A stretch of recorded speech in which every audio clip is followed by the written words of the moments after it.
안녕하세요. 맥킨의 지혜투자클럽입니다. 셀트리온 우리 시간으로 이제 내일 새벽에 발표되는 6월 FOMC를 앞두고 이제 과도한 경계감이 주가 흐름에 계속 나타나고 있는데요.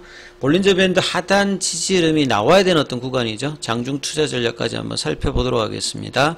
먼저 차트를 통해서 흐름 한번 판단해 보도록 하겠습니다. 6월달 들어서 첫 번째 거래일에 양봉 나오고 난 다음에 거의 지금 계속적으로 5일선 저항을 받으면서 하락 흐름이 조금씩 내려왔는데요.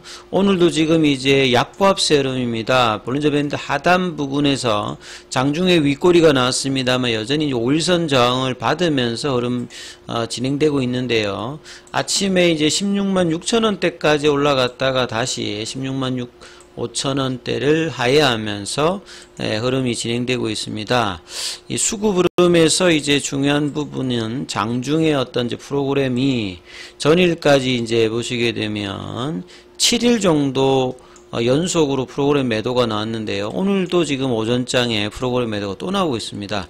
다만 외국계에서는 지금 이제 순매수 흐름이 조금 나와 있는데요. 거래원 순간거래원에 보시면 모건 스탠리 쪽에서 매수가 조금 들어와서 모건 스탠리 어떤 물량들이 들어와서 올라갔다기보다는 그 뒤에 이제 10시 이후에 조금 이제 바이오주들이 전반적으로 좀 밑꼬리가 나오면서 일부 종목들이 이제 양봉 전환들을 조금 하고 있는 어떤 흐름인데 셀트리온은 양봉 전환은 나오지 않고 여전히 약보합세 흐름에서 부진한 흐름들을 보여주고 있습니다.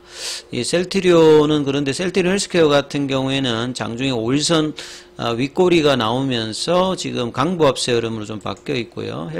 셀트리온 제약 같은 경우에도 지금 보합권 흐름들에서 빠질 때는 뭐 특별한 이유 없이 그냥 빠지고 반등세는 거의 없는 이 흐름들이 6월달에 사실 좀 기대를 해볼 수 있는 위치잖아요. 이제 7월달에 유플라이마 관련되는 미국에서 이제 상업화, 시판 관련된 어떤 기대감이 있으면서, PBM 관련되는 이제 협의 관련되는 부분들이 좀 진행한다 이런 내용까지 있고 있는 상황에서 그 다음에 이제 자사주 매입 이후에 3, 4병에 관련된 어떤 구체적인 어떤 정사진도 나올 수 있는 어떤 구간들이 7월인데 이런 7월을 앞두고 6월달에 이 5월달에 이제 박스권 흐름에서 벗어나서 이 정고점 184,100원을 넘어가야 하는 지점에서 이렇게 좀 빠졌다는 부분이 시장하고 이제 굉장히 반대로 가는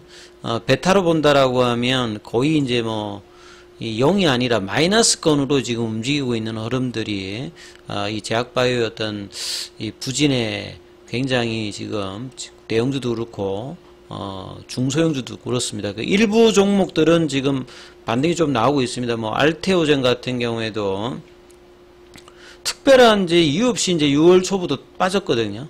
레고칸 바이오도 이렇게 빠졌죠. 그러니까 바이오주들이 대부분 빠졌고 카나리아 바이오 같은 경우에도 양봉 이후에 6월 2일부터 계속 그냥 빠지는 흐름을 보여줬죠. 포르노이 같은 경우에도 뭐 빠지고 그 오스코텍 같은 경우에도 빠지고 메지온 같은 경우에는 그나마 이제 6월 초에 어떤 흐름들이 올라가는 흐름들을 좀 보여줬죠. 그러니까 아주 몇몇 종목을 빼오면 제약바이오 관련되는 부분들 이쪽은 이제 계속 이제 뭐 시장하고 정반대의 어떤 흐름들을 보이는 어떤 흐름들을 보여주고 있습니다.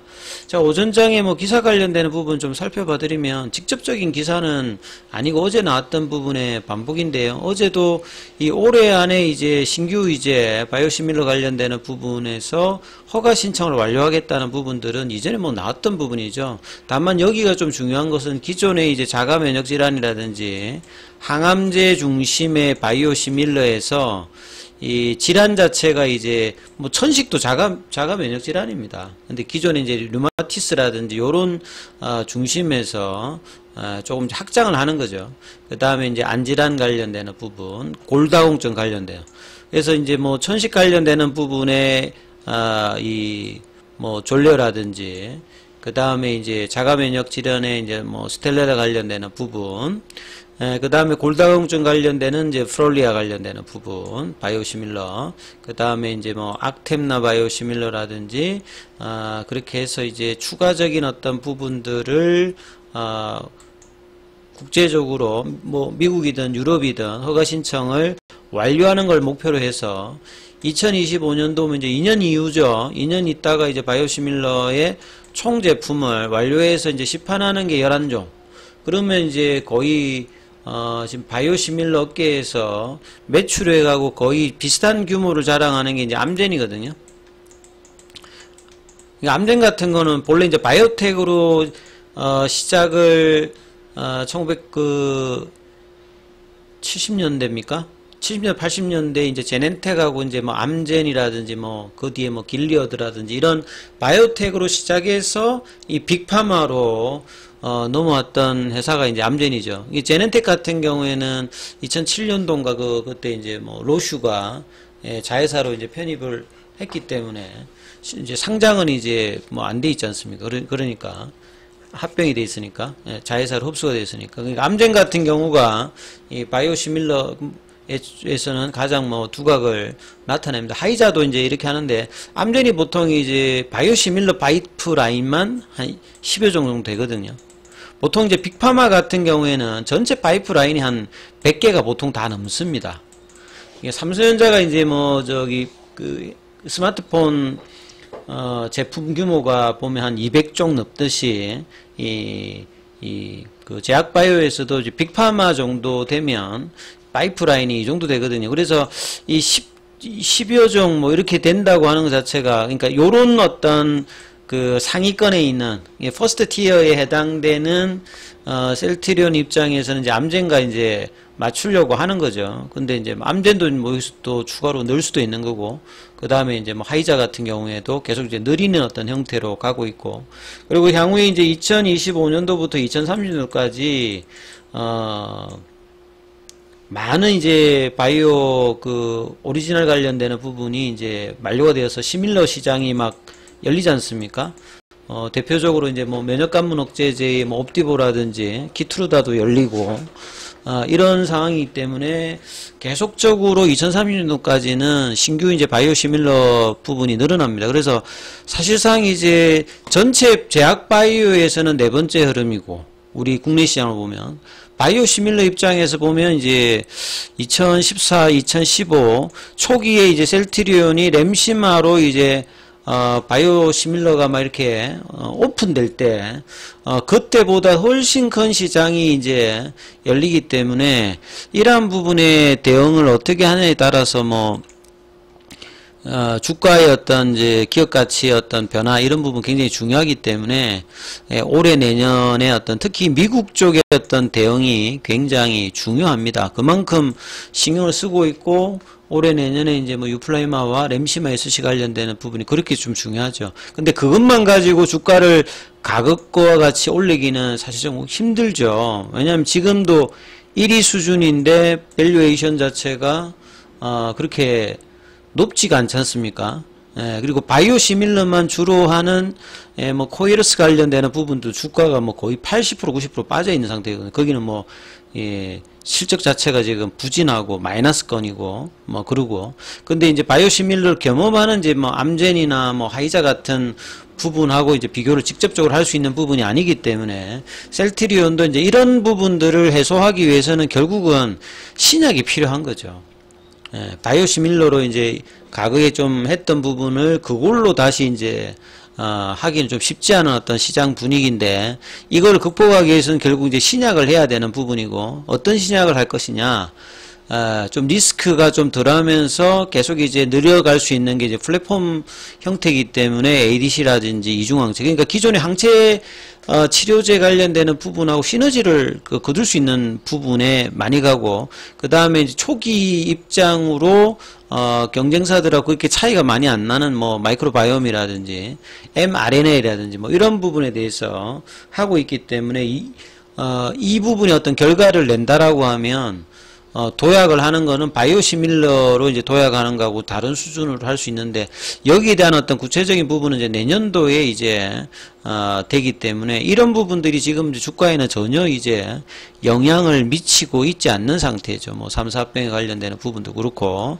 뭐 요런 어떤 흐름들이 계속 있는데, 유독 시장이 제약바이오에만 뭐 2차 전지나 반도체는 이런 그 흐름에는 전혀 상관없이 움직인다면, 이 매크로 변수에 직접적으로 타격받는 거는 제약바이오죠. 그러니까 유동성이 있다라고 하면, 유동성이 확 풀릴 때는 어떤 모멘텀과 유동성 효과로 같이 이제 코로나 때는 제약바이오가 엄청난 어떤 흐름을 받았습니다만, 이 경기 둔화 시점에서 이게 성장 모멘텀이 좀 떨어지는 어떤, 그렇게 이제 시장이 판단하는 거죠.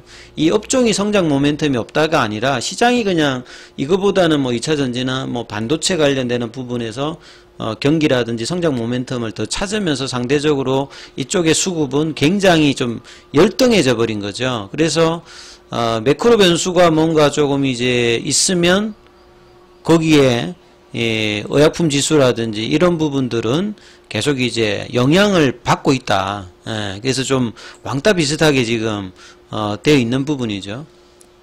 일부 종목들이 좀 올라갑니다만 대부분의 흐름들은 6월달 들어서 또 FMC 영향을, 매크로 변수를 받고 있다. 근데 금리가 이제 더 이상 안 올라가고 인하에 대한 어떤 기대감들의 어떤 부분들은 2차 전지나 반도체가 받고 있고요. 혹시 모를 이제 매크로 변수의 불확실성은 제약바이오가 받고, 요런 어떤 차별화 흐름들이 계속되고 있는데, 이게 언제쯤 바뀔지가 가장 뭐 중요하겠죠. 그리고 이제 글로벌 블록버스터 치료제가 없다. 뭐 램시마 같은 경우가 이제 출시 이후에 지금까지 누적으로 보면 한 12조 정도니까, 바이오시밀러입니다만 신약은 아니지만 바이오시밀러로서는 이제 램시마가 이제 블록버스터급의 어떤 매출을 만들어냈던 어떤 부분이 이제 셀트리온이죠. 근데 전 세계 이제 제약바이오 관련되는 부분에서 시장이 가장 큰 게 이제 미국 시장이고, 그 다음에 이제 뭐 중국 시장, 그 다음에 이제 유럽 시장, 뭐 일본 시장, 뭐 이렇게 되는데, 중국 시장 자체는 이제 뭐 그 유럽하고 미국 시장하고 좀 차이가 있는 게, 외국 같은 경우는 이제 처방의약품 관련되는 비중이 좀 높거든요. 근데 중국 같은 경우는 이제 이 제네릭 관련되는 부분 시장 자체가 원체 큽니다. 이제 그래서 이게 이제 신약 중심으로 어떤 개발해서 고가를 한다기보다는 이 국민들의 이제 의료비 관련되는 부담을 이제 들 때, 과거에 이제 한국 같은 경우에도 이제 제네릭 중심으로 하면서 싼 약가를 이제 보급하는 뭐 이런 형태의 중심이었다면, 미국이나 유럽 같은 경우에는 좀 약가를 좀 고가를 해서 이 바이오 헬스케어 산업 자체를 이렇게 견인하는 뭐 요런 어떤 이제 취향이 있는데, 지금은 이제 고령화와 재정의 어떤 부담으로 미국 같은 경우에도 가격 인하 관련된 어떤 정책적인 니즈가 굉장히 많기 때문에 뭐 제네리라든지 바이오시밀러 관련되는 부분이 많이 이제 최근에 확장이 됐던 거죠. 요런 틈에 셀트리온의 어떤 올해 내년의 어떤 진전들, 직판을 통해서 어느 정도 할 건지는 뭐 상당히 중요하다고 봐야 됩니다. 그리고 이 뭐 빅파마 관련되는 부분들은 뭐 화이자 같은 경우는 작년에 130조 정도를 벌었는데, 국내에서 이제 탑 수준에 해당되는 셀트리온이 뭐 2조잖아요. 암젠 같은 경우도 이제 바이오시밀러 부분만 보면 한 2조 정도 됩니다. 그렇기 때문에 직접적인 뭐 비교는 할 수가 없는데, 글로벌 어떤 빅파마권에 한 50위권 정도에 들어가려고 하면 한 5조에서 한 10조 정도, 뭐 이 정도 매출이 안 돼도 들어가는 뭐 시가총액으로 들어가는 그 사례도 있습니다만, 그거는 오래 유지를 못 하더라고요. 그래서 한 5조대, 10조대 정도가 되기 위해서는 미국 시장에 통해서 지금 이제 열리는 뭐 유플라이마 시장이라든지 이후에 이제 바이오시밀러에서 어느 정도 하느냐에 따라서 3조, 4조, 5조 정도를 하게 되면 서정진 명예회장이 뭐 50위권 이내에 들어간다는 부분들이 뭐 시가총액으로 그렇게 뭐 허황된 이야기는 아니죠.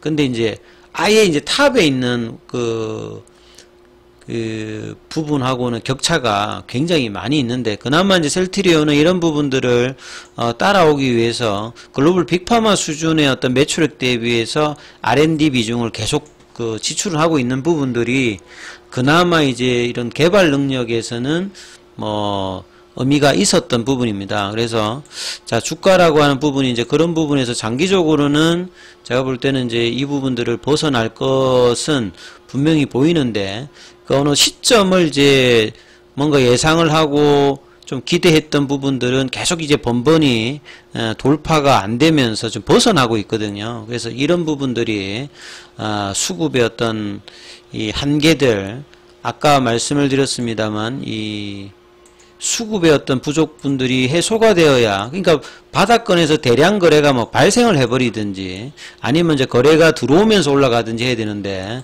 자, 이런 거래 같은 경우에는 올라가기 위해서 이제 2017년, 18년에 올라갔던 부분, 코로나 때 올라갔던 부분, 그리고 이제 2015년도 유럽에 이제 본격적으로 하고 이제 미국 시장이 할 때 대부분 다 이제 이렇게 거래량이 유입이 되어서 하는데, 작년부터 이제 이 제약바이오는 엄청나게 지금 이 거래량들이 감소하면서 소외 흐름들이 되고 있는데, 자, 이 부분의 개선들이 생각보다 이제 빠르게 진행이 되지 있지 못하고 있습니다. 그래서 아무튼 이제 이번 주 후반에는 이 16만원권에서 빨리 회복해서 17만원대의 어떤 회복을 나올 수 있는 흐름들이 나와야 되는데, 이 부분들이 옷장에도 좀 나올지 여부 좀 참조하시면서 대응 전략 삼아보시기 바라겠습니다.